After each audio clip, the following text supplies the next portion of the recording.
Hello everyone, Blenderman here. With everything that's going on, like the release of the new Avatar Aang movie, I thought now would be a good time to give my ranking for 10 villain defeats from Avatar The Last Airbender, ranked from least to most satisfying. Alright, starting with the least satisfying, we have Azula. With Azula, you can't decide whether you love her or hate her. For one, her capabilities in battle and Grey Griffin's performance make her a captivating villain, but the way she causes trouble for Team Avatar also makes you root for her eventual downfall. In the end, however, her downfall wasn't satisfying. It was disturbing and tragic. In the second half of Season 3, a series of events causes Azula's mental state to slowly deteriorate before she is finally defeated by Katara. It is at this point that Azula finally snaps, suffering a complete mental breakdown. It's easy to feel sorry for her when you think of how this was the end result of a lifetime of manipulation and grooming by her father, Ozai. Avatar did a great job in showing that good and evil wasn't all black and white.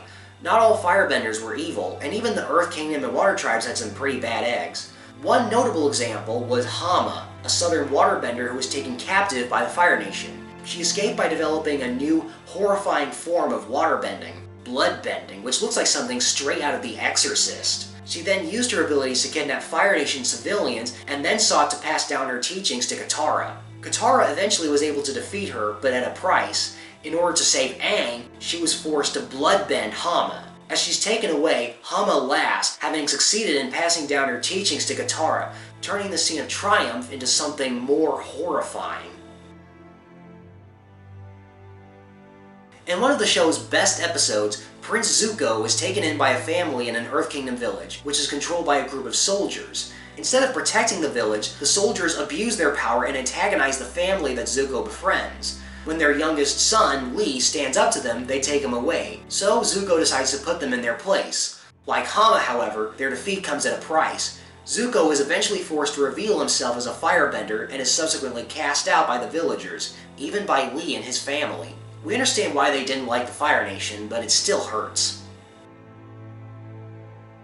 Aside from Azula, Season 2's biggest baddie was Long Feng. As the Earth King's advisor and the head of the Ba Sing Se's secret police force, the Dai Li, Long Feng effectively turned Ba Sing Se into a totalitarian state. After Team Avatar exposed his actions to the Earth King, Long Feng decided to make a deal with Azula and then betray her in order to retain control. He ends up playing into Azula's hands, however, as she takes control of the Dai Li from him and then uses them to claim Ba Sing Se for the Fire Nation. Despite this, after all the stuff we've seen Long Feng do, we do get a little satisfaction at seeing him lose the power he once held, and seeing Azula cut him down to size with her words until he bows to her.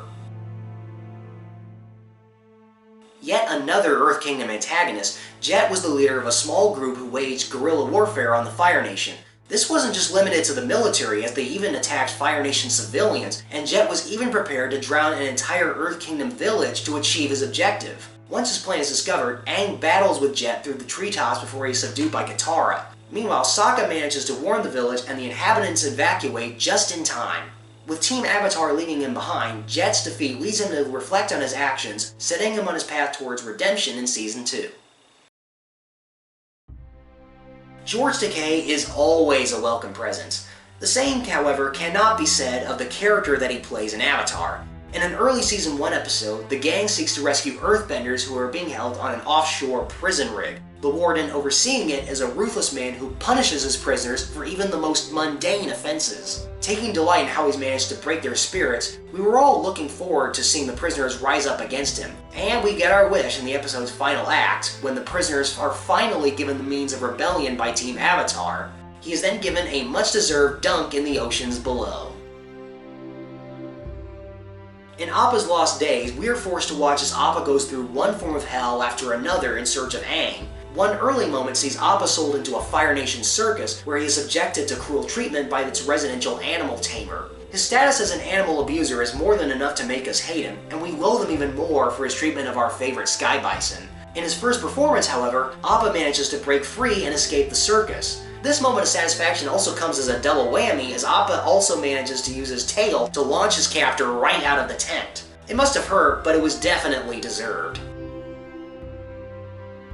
Team Avatar have faced many villains, but this silent assassin stands as one of the most dangerous and most terrifying antagonists they've faced. Possessing one of the most rare and lethal forms of firebending, he stalked Aang and his friends in the first half of Season 3, eager to carry out the hit on Aang even when Zuko called it off. In the end, however, it wasn't a bender who was able to defeat him, but a non-bender, Sokka. Using his trusty boomerang, Sokka was able to block Combustion Man's chi, causing him to destroy himself. It's all the more satisfying that it was Sokka who managed to take down such a powerful and dangerous adversary, a testament to how resourceful Sokka is in battle. By all accounts, Admiral Zhao was one of the most loathsome Avatar villains. Throughout Season 1, he was constantly trying to capture Aang and his friends, he was a major thorn in Prince Zuko's side, and he constantly demonstrated himself to be a smug, arrogant narcissist. He then demonstrated the extent of his mad quest for recognition in the season finale by deciding to kill the Moon Spirit. Despite Aang and Uncle Iroh warning him that this would throw the entire world out of balance, he still carries out the deed, forcing Princess Yue to sacrifice her life in order to save the Moon Spirit. After all of this, it was gratifying to see the vengeful Ocean Spirit drag Zhao to his fate. This fate, as revealed in Legend of Korra, extended to the afterlife where he was placed in the Fog of Lost Souls and eventually lost his mind. And the number one most satisfying villain defeat in Avatar: The Last Airbender, of course, is Fire Lord Ozai. It's no surprise that this was the top spot, considering this was the moment the whole series was building up to. As the dictator of the Fire Nation, it was pretty obvious that Ozai was one bad egg that needed to be taken down. As the series progressed, we also learned that he was a psychopathic monster who manipulated, abused, and even murdered his own family members. And as if that wasn't bad enough, we then learned that he was going to use Sozin's comet to destroy the Earth Kingdom, murdering billions in the process. It was, therefore, nothing short of satisfying to see Aang give him a major beatdown before stripping him of his firebending abilities. Considering how much Ozai prided himself on his firebending prowess, it's fitting that he should live out his life in prison as a weak, powerless little man, while his son, Zuko, succeeds him as Fire Lord, where he would go on to help rebuild the world that Ozai once sought to conquer.